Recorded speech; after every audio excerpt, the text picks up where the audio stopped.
सैया चोली एगो हमारा के सिवा द सैया चोली एगो हमारा के चियरल बा काज सैया टूटल बा बटनिया चलाला परहिया लोगवा नी रखे बदनिया चुमा चाटी कैला राते फरलाला मारा के चुमा चाटी कैला राते फरलाला मारा के सिवा द सैया चोली एगो हमारा के सिवा द सैया चोली एगो हमारा के सिवा द सैया चोली एगो हमारा के सिवा द सैया चोली एगो हमारा के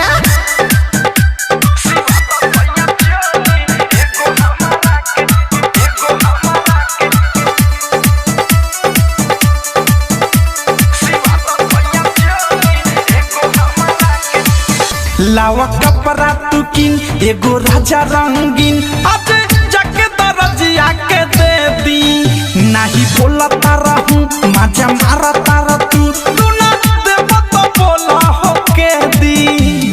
नासा में नासा तारा रोजे कमरा के नासा में नासा तारा रोजे कमरा के सिवा द सैया चोली एगो हमारा के सिवा द सैया चोली एगो हमारा के सिवा द सैया चोली एगो हमारा के सिवा द सैया चोली एगो हमारा के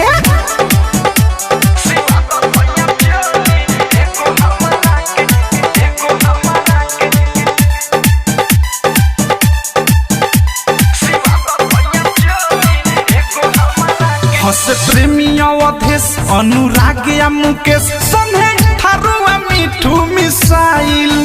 नाही कर तारा खुश तू त बारा मखी चूस चोली आज ले एको नसियाइन बाहर तुला बारा हो एक ना मारा के बाहर तुला बारा हो एक ना मारा के सिवा द सैया चोली एगो हमारा के सिवा द सैया चोली एगो हमारा के सिवा द सैया चोली एगो हमारा के सिवा द सैया चोली एगो हमारा के चियरल बा काज सैया टूटल बा बटनिया चलाला परहिया लोगवा नी रखे बदनिया चुमा चाटी कैला राते फरलाला मारा के चुमा चाटी कैला राते फरलाला मारा के सिवा द सैया चोली एगो हमारा के सिवा द सैया चोली एगो हमारा के सिवा द सैया चोली एगो हमारा के सिवा द सैया चोली एगो हमारा के